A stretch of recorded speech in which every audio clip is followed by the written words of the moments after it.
예, 안녕하세요. H채널의 한창훈입니다. 반갑습니다. 2018년도 10월 21일 비트코인 및 암호화폐 시황 방송을 시작하겠습니다. 일단 방송에 들어가기 앞서서 제가 여러분에게 먼저 감사하다는 말씀을 드리겠습니다. 최근에 제 구독자 수가 굉장히 좀 많이 늘었어요. 물론 뭐 몇만 명 있는 구독자 수를 갖고 계신 유튜버 분들도 많이 계시지만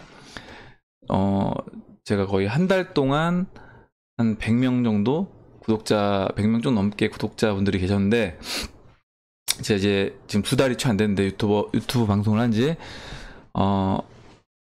지금 거의 이제 1000명에 이제 육박하는 구독자분들이 이제 구독을 눌러 주셨습니다. 다시 한번 이제 감사하다는 말씀을 드리고, 그리고 이제 몇 가지 궁금해하신 분들이 계셔서 댓글로 제가 그 부분에 대해서 먼저 답변을 드리고 그 다음에 이제 방송을 시작하겠습니다.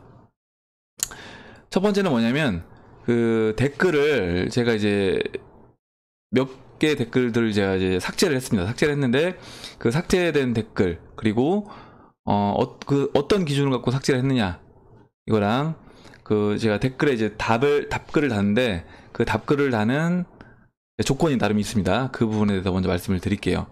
일단 댓글을 쓰실 때 욕이 한마디라도 들어가면 일단 저는 무조건 삭제를 합니다. 무조건 삭제를 하고, 그리고 제가 댓글에 아무 답글도 달지 않는 게 있어요. 그건 어떤 거냐면, 그냥 단순 반대 의견이 아니라 아무 의미 없는 그냥 비꼬는 글들 있잖아요. 예를 들어서 뭐 크크크크, 아니면 뭐 차트냐 그림이냐 라든가 여러 가지 이제 그냥 비꼬는 식의 그런 의미 없는 댓글들에는 답글을 달지 않습니다. 답글을 달지 않고 있고, 그리고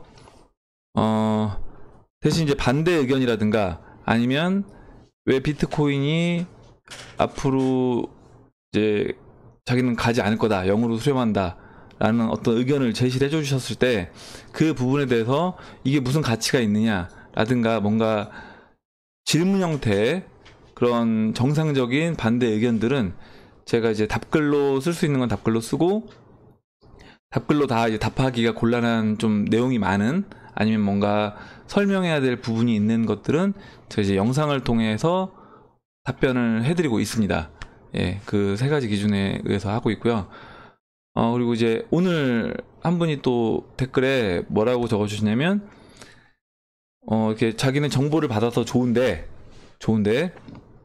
이 채널을 운영하는 목적이 뭐냐, 그리고 그 광고 수익을 노려서 유튜브 방송을 하는 거 같진 않은데 도대체 채널을 어떤 목적으로 운영을 하냐, 이렇게 물어보시더라고요.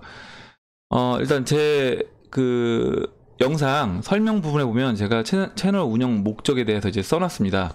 뭐냐면, 일단 기본적으로 제 성장, 제가 이 유튜브 방송을 통해서 성장하는 게 이제 1차 목표고, 그 다음에 또 제 방송을 보시면서 방송을 보신 여러분들도 같이 이제 성장하는 게 목표입니다.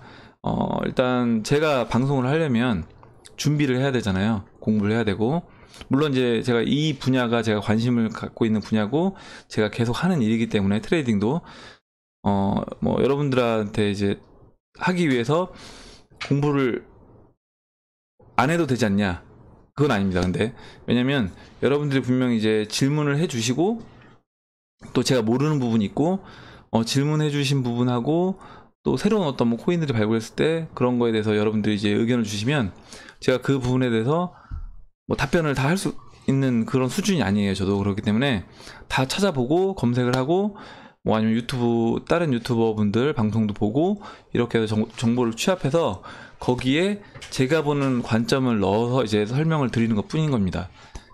그렇게 해서 이제 제가 이 방송 준비를 하면서 성장하는 거, 그리고 여러분들도 마찬가지로 이제 제 방송을 통해서 성장을 한다고 하면 그게 이제 채널 운영 목적의 가장 큰 부분이고요.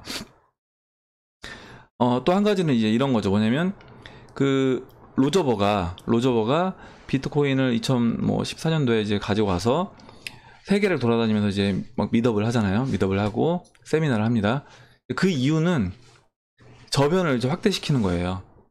저도 뭐 유튜브 아직 뭐 많은 분들이 제 방송을 보진 않고 있지만, 그리고 저도 2016년도에 비트코인을 이제 아는 지인분을 통해서 접했었는데, 그때는 저도 이게 무슨 가치가 있는 거냐 이런 생각을 했던 사람이에요. 근데 2017년도, 그러니까 작년이죠. 작년 초에 다시 정보를 받았고, 내가 잘못 생각하고 있는 부분이 있는가 다시 검토해본 후에, 이거는 공부를 해서 좀 더 알아봐야겠다 라고 판단을 한 다음에 이제 생각이 바뀐 겁니다. 바뀌었기 때문에 지금 2016년도에 저 같은 분들이 많이 계실 거란 말이죠. 저같이 이거 아무 가치 없는 무슨 데이터 쪼가리 라고 생각했던 그런 분들이 많이 계실 거기 때문에, 그런 분들에게 어떤 제가 그리고 2016년도에 잘못 생각하고 있던 부분들, 그리고 2017년도에 제가 공부하면서 이제 깨우쳤던 부분들을 이제 설명을 해드리면서, 비트코인 이 네트워크 생태계에 한 분이라도 더 이제 빠른 시간 안에 좋은 가격일 때 들어오실 수 있게끔 하게 하는, 어떻게 보면 전도하는 그런 게 제 목표 중에 하나입니다. 채널 운영 목적 중에 또 하나예요.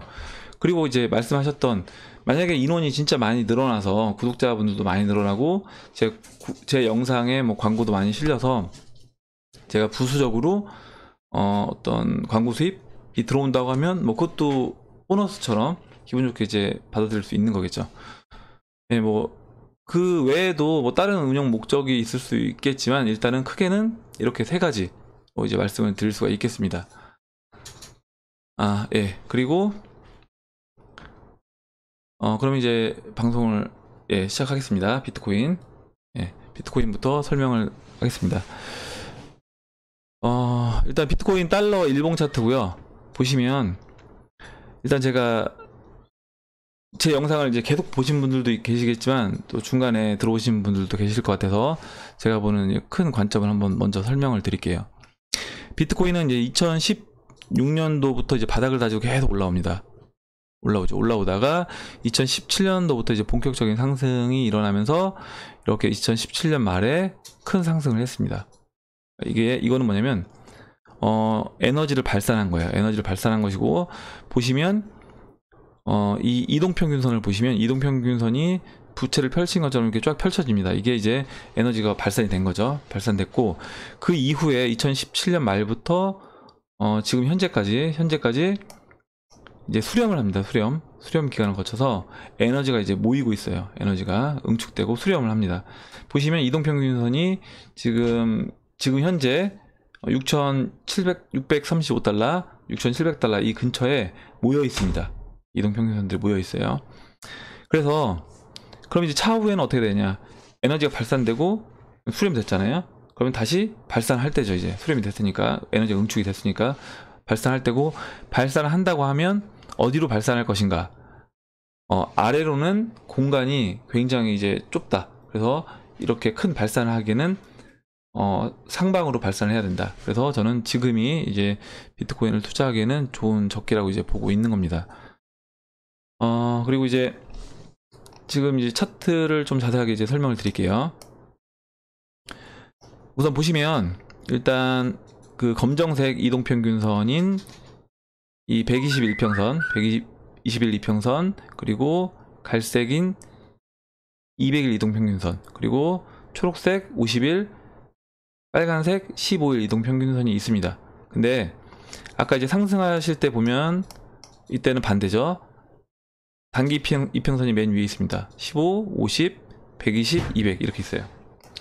그러면 지금부터 이제 어떤 상승장으로 가기 위해서는 어떻게 돼야 되냐, 이제 정배열돼야 되는 과정을 제가 거쳐야 된다고 이제 말씀을 드렸어요. 그래서 정배열로 가는 그 과정이 필요하다.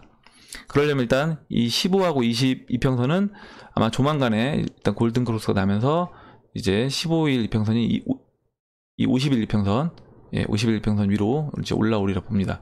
올라오리라 보고, 다만 이제 이 120일 이평선하고 200일 이평선의 간격이, 200일은 지금 7,200달러고 120일 이평선은 6,700달러예요. 그래서 이 간격이 이제 꽤 넓기 때문에 이걸 이제 좁히는 과정이 좀 필요하다. 좁히는 과정이 필요하고, 그래서 어느 정도 이제 기간이 좀 더 걸릴 것으로 보인다. 그럼 두 가지 방법이 있다고 말씀드렸죠. 뭐냐면 급등을 한 다음에 눌러주는 거, 가격 조정을 거치면서 눌러주는 거, 아니면 서서히 올라갔다가 서서히 내려가면서 이제 기간 조정을 서서히 거치면서 이제 상승하는 방법이 두 가지가 있습니다. 두 가지가 있고, 일단 현재는 그럼 어떻게 흘러가고 있느냐 설명드릴게요. 일단 보시면 추세선을 이렇게 한번 그려볼게요.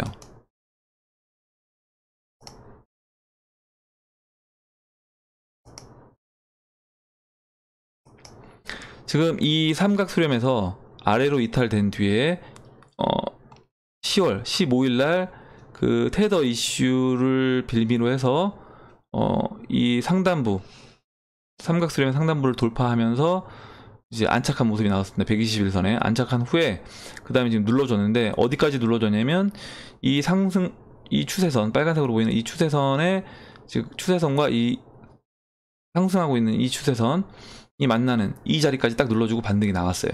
반등이 현재 나와 있는 상태다 라고 보시면 되고, 그 다음에 이제 채널로 제가 한번 보여드리면,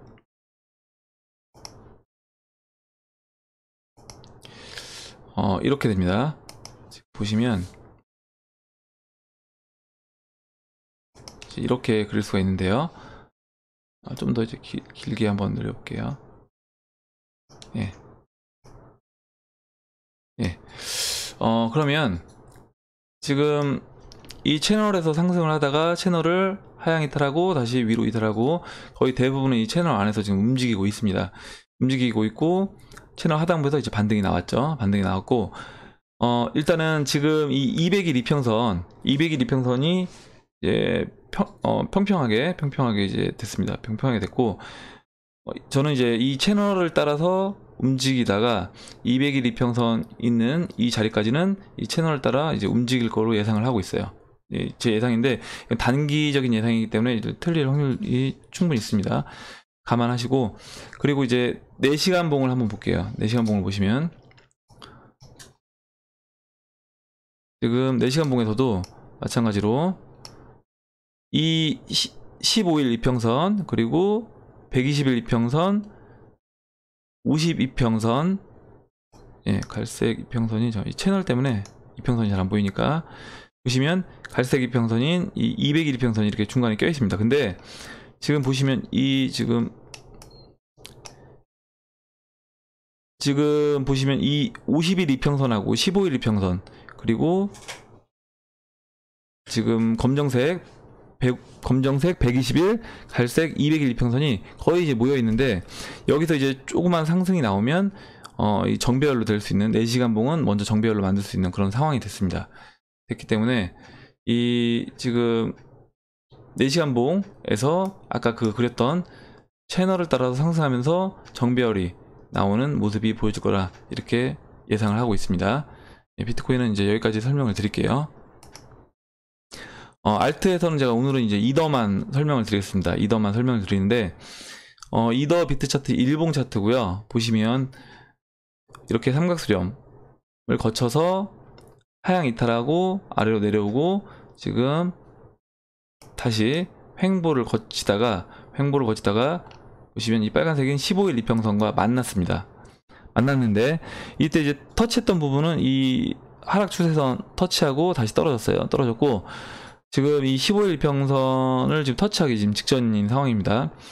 그래서 오늘 이제 내일 중에 이 15일 이평선을 돌파하고 위로 가든지 맞고 떨어지든지, 근데 일단은 확률적으로는 떨어질 확률이 훨씬 크다. 왜냐면 지금 이 52평선이 가파르게 내려오고 있어요. 그리고 15일 이평선도 지금 하락으로 돌아섰기 때문에 지금 이 자리에서 이 15이평선과 52평선을 다 돌파하면서 상승으로 가는 거는 일단은 뭐 특별한 호재가 이더에서 나오지 않는 한 쉽지 않고, 하방 압력이 훨씬 세다, 이렇게 말씀을 드리겠습니다. 그렇게 말씀드리고, 그러면 이제 기사를 보도록 할게요. 코인리스 기사고요. 인도 암호화폐 거래소 P2P 거래량 급증. 암호화폐 전문 미디어 비트코인닷컴에 따르면 인도 중앙은행의 은행업 금지령으로 인해서 P2P 암호화폐 거래 플랫폼의 거래량이 급증하고 있는 것으로 나타났다. 이와 관련해 인도 암호화폐 거래소 와지렉스의 니샬 세티시오가 인도인들은 현재 놀라울 정도로 P2P 거래를 활용하고 있다며 경쟁 중인 다른 거래소에서도 이 같은 반응이 나타나고 있다고 덧붙였다. 인도는 얼마 전까지만 해도 올해 초에 그 인도 중앙은행에서 거래소에서 이제 은행 업무를 볼 수 없게끔 규제를 했습니다. 그래서 인도 루피화를 출금할 수 없게끔 만들면서 거래소에 있던 그 인도 루피를 다 이제 출금할 수 있게끔, 자국내 고객들을 출금할 수 있게끔 그렇게 조치를 했었는데 인도가 이제 최근에 다시 이제 오히려 중앙은행을 중심으로 해서 암호화폐를 만든다고 했어요. 이제 이런 기사가 이제 왜 나왔느냐, 이 부분에 대해서 제가 오늘 제가 보는 관점을 설명을 드리려고 합니다. 일단 블록미디어 기사 하나를 더 보여드릴게요. 10월 18일자 기사고요. 인도 당국 규제에 암호화폐 거래소 제페이 몰타로 옮긴다. 인도에서는 암호화폐 규제가 암호화폐 강국 몰타에 오히려 호재로 작용할 전망이다 라면서 이 제페이라는 인도 제1의 암호화폐 거래소가 몰타로 이전한다는 거예요. 그러니까 원래 제페이에 인도 국민들이 이제 루피로 해서 거래를 하면서 암호화폐 거래를 했었는데 지금 작년 2017년도 7월이었던가요? 중국에서 ICO 금지를 내리고 거래소를 다 문 닫게 했습니다. 그러면서 거래소에서 이제 위안화로 거래가 되던 거를 다 없앴고 위안화를 다 출금하라고 하면서 그 당시에 제가 이제 중국의 윤비 거래소를 썼었어요. 윤비 거래소를 왜 썼냐면 그때 이제 퀀텀을 지금처럼 이제 우리나라 국내 거래소에서 쉽게 살 수 있는 게 아니라 그 당시에는 굉장히 어렵게 샀습니다. 중국 한자도 모르는데 중국 내 거래소 들어가서, 그때는 이제 한글 서비스도 안 됐고 했기 때문에 윤비 거래소 들어가서 거기서 이제 가입하고 퀀텀을 샀었는데 퀀텀도 사고 이제 이오스 사고 했죠. 네오도 사고 그렇게 했는데 갑자기 이제 문을 닫는다고 하면서 막 던지는 거예요. 던져서 그때 이제 위안화 갖고 있던 걸로 저는 이제 거기서 이제 싸게 샀죠. 싸게 사고 나머지를 이제 이더랑 비트로 바꾼 다음에 국내 거래소로 이제 다 옮겼습니다. 암호화폐를 옮겼고 그 당시 이제 저희 외국인 같은 경우는 이제 그렇게 옮겼고, 중국 사람들 같은 경우는 어떻게 했냐면 그냥 어떻게 보면 20-30% 싸게 던져서 그걸 위안화로 바꾼 다음에 출금을 했습니다. 근데 지금 인도도 이제 그렇게 된 거예요. 올해 이제 그렇게 제페이라는 거래소가 그렇게 된 건데 결국에 뭐냐면 제가 이제 드리고 싶은 말씀은 이렇게 정부에서 규제를 한다고 해도 이게 막을 수가 없다는 거예요. 규제를 해도 이 제페이라는 거래소가 몰타로 이전해서 지금 다시 거래소를 운영을 한다는 거잖아요. 이와 같이 바이낸스도 마찬가지입니다. 바이낸스도 원래 중국의 거래소를 만들었다가 옮겼죠. 몰타로 옮겼죠. 그리고 제가 이제 그때 저는 바이낸스 거래소 스캠인 줄 알았어요. 스캠인 줄 알았는데 지금 보면 안 그렇잖아요. 그때 원래 바이낸스 그 BNB 코인에도 관심이 있었는데 결국에 이제 스캠인 줄 알고 제가 못 샀지만 나중에 이제 더 훨씬 비싼 가격에 이제 매수를 했는데 그렇습니다. 그러니까 뭐냐면 아무리 정부에서 이거를 규제를 한다고 해서 지금 이런 암호화폐 시장은 막을 수 있는 게 아니다. 풍선 효과다. 어딘가 누르면 어디론가 튀어나가서 이게 이루어질 수밖에 없는 거다.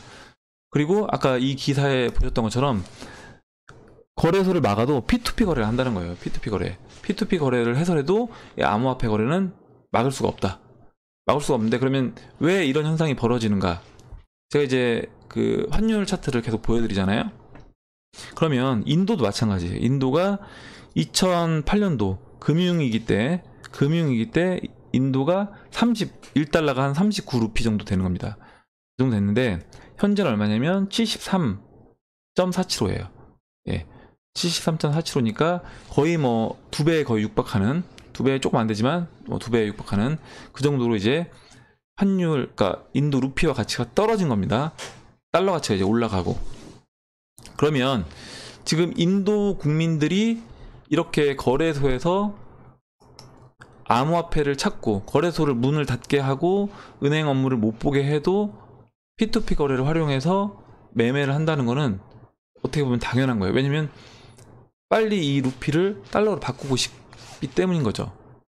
죄송합니다. 달러가 아니라 이 루피를 암호화폐로 바꾸고 싶기 때문에 거래를 할 수밖에 없는 겁니다. 거래를 할 수밖에 없고, 이거는 이제 막을 수가 없는 구조라고 저는 보고 있고, 인도 이 루피 차트를 보시면 지금 추세적으로 이렇게 상승을 했어요. 상승을 했는데 이 68.76 라인, 이 라인에서 맞고 떨어집니다. 떨어지고 다시 재차 상승하고 맞고 떨어지고 맞고 떨어지고, 그래서 떨어질 수도 있겠다라고 이제 기대를 했을 텐데 이걸 이제 올해 5월 6월에 돌파를 합니다. 돌파해서 현재 이제 거의 신고가를 이제 갱신한 상태예요. 그러면 지금 이런 상태에서 누가 이제 자국 내 화폐를 물론 쓰고 있지만 신뢰도가 급격히 떨어져 있는 상태라는 겁니다. 급격히 떨어져 있는 상태고, 이제 인도에서도 보시면 아까 중앙정부은행에서 암호화폐를 개발한다고 했잖아요. 이게 결국에 뭐냐면 베네수엘라처럼 베네수엘라가 페트롤을 개발하고 베네수엘라 대통령이 페트롤을 살려달라 국민들한테 이제 호소하는 겁니다. 호소하는 이유가 뭐냐면 국민들이 정부에서 뭐 화폐 개혁을 하든 아니면 암호화폐를 만들든 쓰질 않는 거예요. 왜냐면 오히려 국민들은 정부에서 만든 페트롤 찾는 게 아니라 비트코인이라든가 대시라든가 뭐 모네로라든가 비트코인 캐시라든가 이런 거를 먼저 찾는 겁니다. 그렇기 때문에 인도도 지금 마찬가지 그런 현상이 저는 지금 벌어지고 있는 거다 이렇게 보고 있고, 내년에 올해 말 그리고 내년에 이제 금리 인상을 3번 더 한다고 했기 때문에 이 자리에서 멈추지 않을 거다. 저는 인도 환율이 이 자리에서 멈추지 않을 거다 이제 이렇게 예상을 합니다. 거기에 플러스해서 지금 보시면 이게 이제 WTI 그 원유 선물인데요. 차트인데 보시면 지금 2016년도 초에 이제 바닥을 찍고 상승을 합니다. 상승을 하고 지금 이 하락 추세선 저항에 딱 닿아 있는 상태인데, 만약에 이 라인이 돌파가 돼서 상승을 한다고 하면 인도 같은 경우는 원유도 많이 수입을 해야 돼요. 수입을 해야 되고 거기에 강달러에 지금 또 원유를 미국이 가장 많이 생산하고 있잖아요. 그렇기 때문에 인도 같은 경우는 이제 이중고를 겪을 수밖에 없게 됩니다.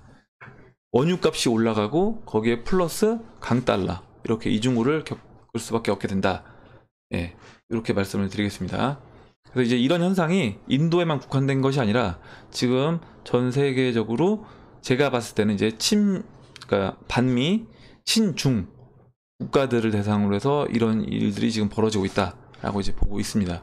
물론 나중에는 이런 현상이 뭐 친미 국가든 모든 나라에 적용이 될 수도 있겠지만, 일단 아직까지는 제가 이제 검토를 해봤을 때는 이런 현상은 반미 친중 국가에 확실하게 그게 눈에 띄게 보이고 있다는 겁니다. 그 부분을 이제 말씀드리고, 마지막으로 이제 제가 주식시장하고 그리고 채권에 대해서 이제 여러분들에게 이제 드리고 싶은 말씀을 하려고 하는데요. 뭐냐면 이제 미국이 지금 계속 금리 인상을 한다고 하잖아요. 그래서 금리가 이제 이렇게 2015년도부터 해서 이렇게 해서 이제 인상이 되고 있습니다. 올라갔죠.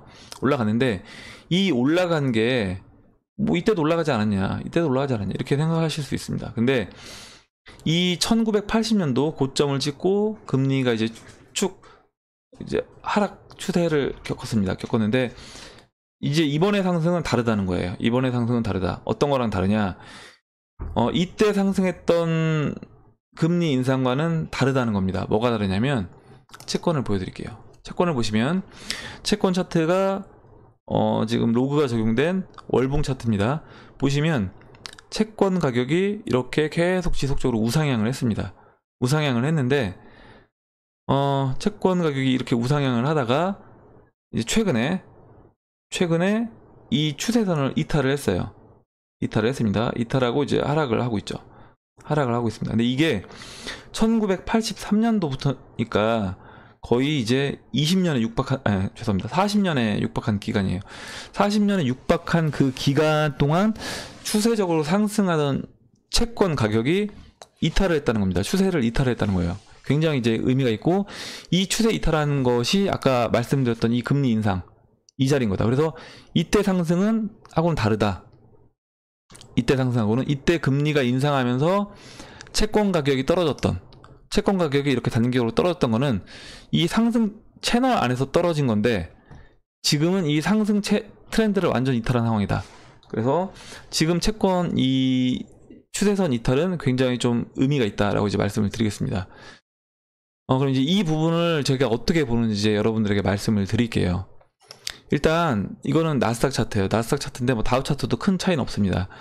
지난번에 다우 차트 이제 같이 한번 보여드렸던 적이 있는데, 나스닥 차트도 마찬가지로 1980년 6년부터 제가 이 로그가 적용된 월봉 차트입니다.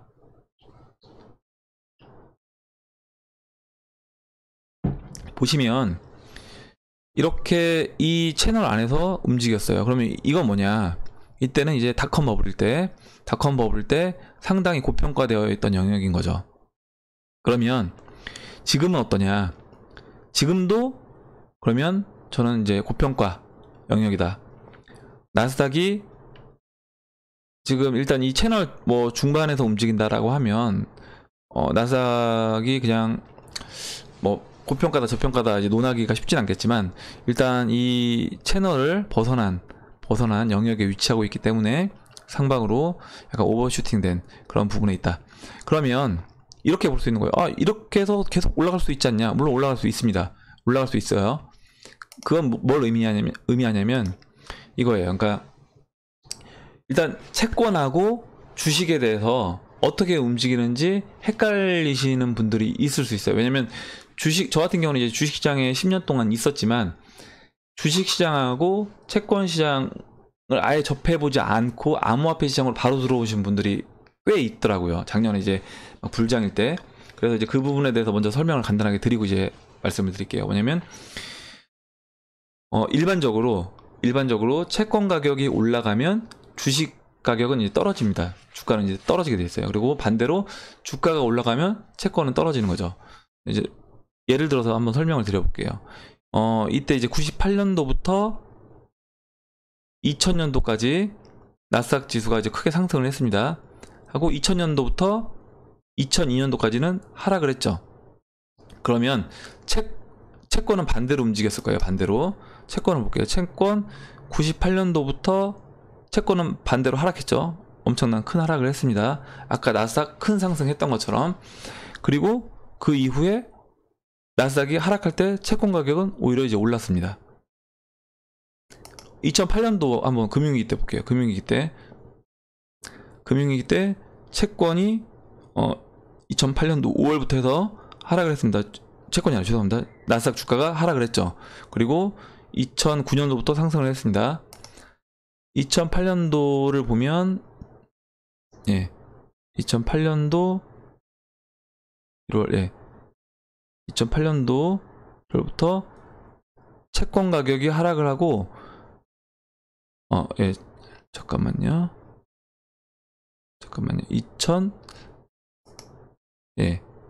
정확하게 볼게요. 2008년도 5월달 하고 2008년도 12월달까지 나스닥 주가가 빠졌죠.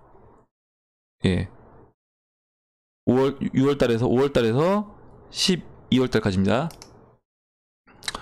2008년도